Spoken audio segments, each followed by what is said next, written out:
નમસ્કાર અને the deep ડાઇવમાં આપનું સ્વાગત છે. આજે આપણી પાસે શ્રદ્ધા અને ભક્તિની એક એવી ગાથા છે જે સમયની સાથે વધુને વધુ ઊંડી બનતી જાય છે. હા, બિલકુલ. આપણે આજે બાલવી માતાજીના પ્રાગટ્યના ઇતિહાસમાં ઉતરવાના છીએ. બરાબર. અને આપણી પાસેનું જે મુખ્ય સ્ત્રોત છે એ સાધના ગોસાઈ નામની યુટ્યુબ ચેનલ પરથી મળેલી એક જૂની ઐતિહાસિક પત્રિકા છે. જે આખી કથાનો આધાર છે. પણ આપણો હેતુ માત્ર વાર્તા કહેવાનું નથી, ખરું ને? આપણે એ સમજવું છે કે વિક્રમ સંવત 1668 એટલે લગભગ 17મી સદીની શરૂઆત, એ સમયમાં બનેલી આ ઘટનાઓનો સાચો અર્થ શું છે? તો ચાલો એનું જ ઊંડાણપૂર્વક વિશ્લેષણ કરીએ. કેવી રીતે એક શ્રદ્ધાળુ પણ નિસંતાન પરિવારની પ્રાર્થના એક આખા પ્રદેશની આસ્થા બની ગઈ. શરૂઆત ખૂબ જ રસપ્રદ છે. તો વાર્તા આપણને લઈ જાય છે વિક્રમ સંવત 1668માં ચૂર પ્રદેશનું ઉજળા ગામ. હા. અહીં જગદેવ ચારણ નામના એક દેવી ભક્ત રહેતા હતા અને એમના પત્નીનું નામ સોનલદે. અને એમનો આખો પરિવાર મતલબ કે એમના ભાઈઓ માલદેવ અને રાજદેવ સાથે સંયુક્ત રીતે રહેતો હતો. ખૂબ સુખી સંપન્ન પરિવાર. સાધુ સંતોની સેવા અને આતિથ્ય માટે તો આખા પંથકમાં પ્રખ્યાત. પણ મને લાગે છે કે અહીં ચારણ શબ્દ પર થોડું ધ્યાન આપવું જોઈએ. હા, એ બહુ જરૂરી છે. એ સમયે ચારણ સમુદાય માત્ર એક જ્ઞાતિ નહોતી, સાચું ને? બિલકુલ નહીં. આ સંદર્ભ સમજવો ખૂબ જ જરૂરી છે. તે સમયના સમાજમાં ચારણોનું સ્થાન બહુ જ વિશિષ્ટ હતું. કવિઓ, ઇતિહાસકારો. હા, વૈવંચા, રાજવીઓના સલાહકાર અને સૌથી અગત્યનું, તેઓ દેવી શક્તિના પરમ ઉપાસક ગણાતા. એટલે સમાજ તેમને દૈવી કૃપાપાત્ર માનતો? બરાબર. એટલે જ્યારે આપણે જગદેવ ચારણની વાત કરીએ છીએ ત્યારે આપણે એક એવા પરિવારની વાત કરી રહ્યા છીએ જેમની શ્રદ્ધા એમના લોહીમાં હતી, પ્રતિષ્ઠા હતી, સંપત્તિ હતી. પણ આ બધાની વચ્ચે એક ઊંડી વેદના છુપાયેલી હતી. અને તે હતી નિસંતાન હોવાની. હા, સોનલદે આટલા સુખ છતાં ઘરમાં પારણું ન બંધાયું હોવાથી ખૂબ ઉદાસ રહેતા. એ સમય જેવો હતો. વંશવેલો આગળ વધારવો એ સ્ત્રીના જીવનની સાર્થકતા ગણાતી. એટલે એમની ઉદાસી માત્ર વ્યક્તિગત નહોતી, સામાજિક પણ હતી. બરાબર. અને અહીં વાર્તામાં એક નિર્ણાયક વળાંક આવે છે. ગુરુ ભૂતનાથનું આગમન. હા. એક દિવસ માતાજીના પરમ ઉપાસક એવા ગુરુ ભૂતનાથ જગદેવને ત્યાં આવે છે. પરિવાર તો એમની સેવામાં લાગી જાય છે, પણ ગુરુની નજર સોનલદેના ચહેરા પરની ઉદાસી પારખી જાય છે. અને તેઓ કારણ પૂછે છે. ત્યારે સોનલદે જે જવાબ આપે છે એ ખરેખર હૃદયસ્પર્શી છે. શું કહે છે તેઓ? તેઓ કહે છે, જોગ માયાની કૃપાથી બધી રીતે સુખ છે, પણ અમારે ત્યાં હજુ પારણું બંધાયું નથી.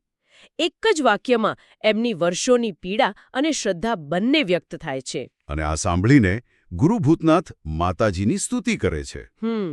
અને હિંગળાજ માતાજીનો પ્રસાદ સોનલદેને આપીને પુત્ર પ્રાપ્તિના આશીર્વાદ આપે છે. અને આ માત્ર આશીર્વાદ નથી, આ એક દૈવી વચનની શરૂઆત હતી, આખી કથાનો પાયો. બરાબર. અને ગુરુના આશીર્વાદ ફળે છે. સમય જતાં જગદેવ અને સોનલદેને ત્યાં પુત્રનો જન્મ થાય છે, જેમનું નામ બાપલદેવ રાખવામાં આવે છે. પરિવારમાં વર્ષો પછી ખુશીનો માહોલ. બાપલદેવ મોટા થાય છે, એમના લગ્ન કરણિયાર ગામના દેવલભાઈ સાથે થાય છે. બધું બરાબર ચાલી રહ્યું હોય છે. પણ પછી જાણે ઇતિહાસનું પુનરાવર્તન થાય છે. હા, લગ્નના 2 વર્ષ પછી પણ બાપલદેવ નિસંતાન રહે છે. એટલે માતા સોનલદેવ ફરી ચિંતિત થાય છે. અહીં મને એક સવાલ થાય છે, શું આ સંયોગ હતો? ના. કે પછી શ્રદ્ધાની કસોટીનો આ બીજો તબક્કો હતો? આ બહુ સારો પ્રશ્ન છે. અને મને લાગે છે કે આધ્યાત્મિક કથાઓમાં ભાગ્યે જ કશું સંયોગ હોય છે. આ એક પરીક્ષા જ હતી. કેવી રીતે? જુઓ, પહેલી પેઢીએ ગુરુના માધ્યમથી શ્રદ્ધા રાખી. હવે બીજી પેઢીનો વારો હતો કે તેઓ પોતાની શ્રદ્ધા સીધી જ દૈવી શક્તિ સામે સાબિત કરે. અને આ વખતે દૈવી હસ્તક્ષેપ સીધો જ થાય છે. બરાબર. માતા સોનલદેની પ્રાર્થનાઓ સાંભળીને માતાજી આ વખતે બાપલદેવને સ્વપ્નમાં દર્શન આપે છે. અને સ્વપ્ન માત્ર દર્શન નથી, એ તો એક સ્પષ્ટ આદેશ હતો. હા. માતાજી તેમને આસો મહિનાની નવરાત્રિમાં ગિરિરાજ અબુજમાળ ખાતે આરાધના કરવા જવાનું કહે છે. અને અહીં જે રસપ્રદ વાત છે તે એ છે કે માતાજી માત્ર આદેશ આપીને અટકી નથી જતા. બરાબર. અને આ જ દૈવી સંકેતોનું મહત્વ છે. માતાજી કહે છે, તને મારા પલંગ નીચે ચુંદડી, શ્રીફળ, કંકણનો પાડો અને ત્રિશૂળની નિશાની મળશે. આ ભૌતિક સંકેતો કેમ જરૂરી? કારણ કે તે સ્વપ્ન અને વાસ્તવિકતા વચ્ચેનું સેતુ છે. એ ભક્તના મનની શંકા દૂર કરે છે, શ્રદ્ધાને અડગ બનાવે છે. અને બાપલદેવ સવારે ઉઠે છે તો એમને બધી જ નિશાનીઓ મળે છે. એટલે એમનો સંકલ્પ દ્રઢ થઈ જાય છે અને તેઓ માતા પિતાની રજા લઈને કઠોર તપસ્યા કરવા માટે અબુઝમાળ જવા નીકળી પડે છે. આ એમની આધ્યાત્મિક યાત્રાનો પ્રારંભ હતું. ચોક્કસ. અબુઝમાળ પહોંચીને બાપલદેવ અત્યંત કઠોર તપસ્યા શરૂ કરે છે અને એમની ભક્તિથી દેવીઓ પ્રસન્ન થાય છે. અને પછી આવે છે વાર્તાનો એ પરાકાષ્ઠાનો ક્ષણ. સાક્ષાત માં બહુચર, માં ચામુંડા અને માં હિંગળાજ પ્રગટ થાય છે અને કહે છે, અમે તારી ભક્તિથી પ્રસન્ન છીએ, વરદાન માંગ. હવે જે વ્યક્તિ અને જેનો પરિવાર સંતાન માટે આટલો તરસતો હોય, જેણે આખી તપસ્યા જ એના માટે શરૂ કરી હોય, એ વ્યક્તિ વરદાનમાં સંતાન કેમ નથી માંગતી? આ મને સૌથી મોટો પ્રશ્ન થાય છે. તમે વાર્તાના હાર્દને સ્પર્શ કર્યો છે. બાપલદેવનો જવાબ એ સામાન્ય માનવ સ્વભાવથી તદ્દન વિપરીત છે. શું કહે છે તેઓ? તેઓ કહે છે, મને ધન, દોલત, કુટુંબ, પરિવારની વૃદ્ધિની કોઈ અપેક્ષા નથી. મને માત્ર આપની અવિચળ ભક્તિ પ્રાપ્ત થાય તે જ માગું છું. અરે વાહ! આ શું દર્શાવે છે? એ દર્શાવે છે કે તપસ્યા દરમિયાન તેમનું રૂપાંતર થઈ ચૂક્યું છે. તેમની ચેતના વ્યક્તિગત ઈચ્છાઓથી ઉપર ઉઠી ગઈ છે. એટલે કે તેઓ એક ભક્તમાંથી એક માધ્યમ બની રહ્યા હતા. બરાબર એ જ. અહીં બાપલદેવ હવે માત્ર પોતાના દુઃખના નિવારણ માટે નથી. એમની ભક્તિ એટલી નિસ્વાર્થ બની ગઈ છે કે તેઓ હવે ભૌતિક ફળની અપેક્ષા જ નથી રાખતા. અને એમની આ નિસ્વાર્થ ભક્તિ જોઈને દેવીઓ એટલા પ્રસન્ન થાય છે કે તેઓ એવું વરદાન આપે છે જેની બાપલદેવે કલ્પના પણ નહોતી કરી. દેવીઓ કહે છે, તારે ત્યાં કોઈ સંતાન નથી, પણ ચિંતા ન કર. તારા ભક્તોના દુઃખ હરવા અને અધર્મીઓનો વિનાશ કરવા હું સ્વયં જોગ માયા 4 સ્વરૂપે તારે ત્યાં પુત્રીઓ તરીકે અવતાર લઈશ. વાહ! એટલે કે એમની વ્યક્તિગત માંગણીના ત્યાગે એમને એક એવું વરદાન અપાવ્યું જે સાર્વજનિક કલ્યાણ માટે હતું. બરાબર. તેમણે પોતાના પરિવાર માટે સંતાન ન માંગ્યું, તો દેવીઓએ એમને આખા સમાજના તારણહાર તરીકે પોતાની પુત્રીઓ આપી દીધી. આ જ શ્રદ્ધાનું સાચું ફળ છે. ચોક્કસ. તે હંમેશા આપણી અપેક્ષાઓ કરતાં મોટું હોય છે. દેવીઓ તે 4 પુત્રીઓના નામ પણ જણાવે છે: બૂટ, બાલવી, બહુચર અને બલાડ. અને બાપલદેવ આ વરદાન સાથે ઘરે પાછા ફરે છે. સમય જતાં તેમના ઘરે 4 પુત્રીઓનો જન્મ પણ થાય છે. પરિવારમાં તો આનંદનો પાર નથી, પણ કથા અહીં એક નવો અને કદાચ વધુ જટિલ વળાંક લે છે. હા, કારણ કે હવે વાર્તા એક પરિવારથી આગળ વધીને સમગ્ર સમુદાયના સંઘર્ષ તરફ વળે છે. દુકાળ પડે છે. હા. જાડમાર પ્રદેશમાં ભયંકર દુકાળ પડે છે. એટલે ચારણ સમુદાય પોરબંદરના મહારાજા સુલતાનજીની પરવાનગી લઈને વાયલ નદીના કિનારે વસવાટ કરવા સ્થળાંતર કરે છે. અને જગદેવનો પરિવાર પણ આ કાફલા સાથે જોડાય છે. અને આ સ્થળાંતર દરમિયાન જ એક અત્યંત દિવ્ય અને સાથે સાથે હૃદયદ્રાવક ઘટના બને છે. એક દિવસ આખો પરિવાર બહુચરાજી માતાજીના દર્શને જાય છે. ત્યાં જ્યારે તેઓ પ્રાર્થનામાં લીન હોય છે ત્યારે આકાશવાણી થાય છે. હે ચારેય બહેનો, તમારી તપસ્યા પૂર્ણ થઈ છે. હવે તમારું તેજ મારા સ્વરૂપમાં વિલીન કરવાનો સમય આવી ગયો છે.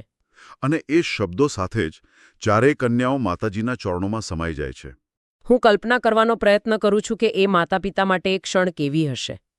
એક તરફ દિવ્ય સાક્ષાત્કાર કે તમારી પુત્રીઓ સાક્ષાત દેવીઓ હતી, અને બીજી તરફ પોતાની આંખો સામે પોતાની 4 દીકરીઓને ગુમાવવાનું દુઃખ.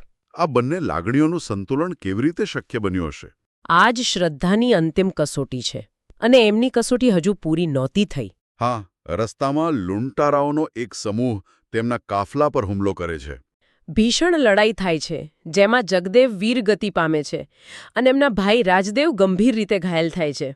એક ક્ષણે તો એવું જ લાગે કે બધું સમાપ્ત થઈ ગયું. પણ ત્યારે જ દેવીઓના અવતારનો બીજો હેતુ પ્રગટ થાય છે: અધર્મીઓનો વિનાશ. બરાબર.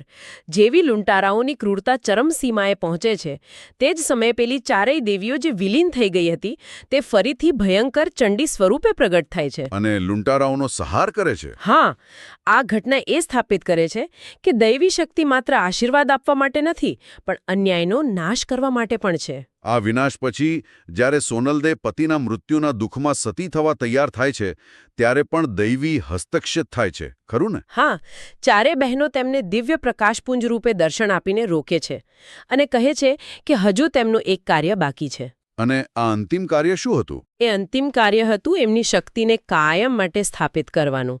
ચારે બહેનો કહે છે, અમારી ઈચ્છા ડાળ ટીંબા પર બિરાજમાન થવાની છે. અને તેઓ માત્ર સ્થળનું નામ જ નથી આપતી? ના, ત્યાં નિશાનીઓ પણ છોડી જાય છે. કુમકુમ પગલાં, ચુંદડી, શ્રીફળ અને ત્રિશૂળ, જેથી ભવિષ્યમાં શ્રદ્ધાળુઓને માર્ગદર્શન મળે. ભૌતિક પુરાવા. બરાબર. અને પરિવારે આ આદેશનું પાલન કર્યું. વિક્રમ સંવત 1704માં બાપલદેવ તે જ સ્થળે બૂટ, બહુચર, બાલવી અને બલાડ માતાજીની સ્થાપના કરે છે. અને આ સ્થાપનાની અસર ખૂબ દૂરગામી હોય છે, અત્યંત દૂરગામી. કેવી રીતે? કારણ કે જ્યાં શ્રદ્ધાનું કેન્દ્ર સ્થપાય છે ત્યાં સમાજ વસે છે. સમય જતાં એ પવિત્ર સ્થાનની આસપાસ પીછવણ, પાટવણ, ડાંગરેવાડ અને અરીપુર જેવા ગામો વસે છે. અને ખાસ કરીને બાલવી માતાજીનું સ્થાન? એ સમગ્ર વિસ્તાર માટે આશરા અને શ્રદ્ધાનું એક અતૂટ કેન્દ્ર બની જાય છે. આમ જે વાર્તા એક પરિવારના અંગત દુઃખથી શરૂ થઈ હતી તે એક સમગ્ર પ્રદેશની સામૂહિક આસ્થા બનીને સમાપ્ત થાય છે. તો આ બધાનો અર્થ શું છે? આ આખી ચર્ચા પરથી આપણે શું તારવી શકીએ? મને લાગે છે કે આ ઇતિહાસ માત્ર ચમત્કારોની શ્રેણી નથી. ના, બિલકુલ નહીં. તે શ્રદ્ધાની કસોટીઓની ગાથા છે. તે નિસ્વાર્થ ભક્તિના ફળની કથા છે. અને તે એ પણ બતાવે છે કે કેવી રીતે વ્યક્તિગત દુઃખનું નિવારણ જ્યારે નિસ્વાર્થ બની જાય ત્યારે તે સામૂહિક કલ્યાણના એક મોટા કાર્યમાં પરિણમે છે. હા, બાપલદેવની એક નિસ્વાર્થ માંગણીએ આખા પ્રદેશને સદીઓ સુધી ટકી રહે તેવું શ્રદ્ધાનું કેન્દ્ર આપ્યું. તમે બિલકુલ સાચું તારણ કાઢ્યું અને આ વાર્તા શ્રોતાઓ માટે ખૂબ જ રસપ્રદ વિચાર મૂકી જાય છે. કયો વિચાર?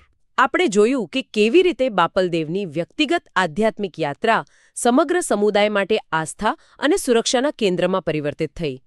આના પરથી વિચારવા જેવું છે કે શું શ્રદ્ધાનું સાચું ફળ ક્યારેય માત્ર વ્યક્તિગત હોઈ શકે છે કે પછી સાચી શ્રદ્ધાનું અંતિમ પરિણામ હંમેશા વ્યક્તિગત ઈચ્છાઓથી પર સાર્વજનિક કલ્યાણ તરફ જ દોરી જાય છે?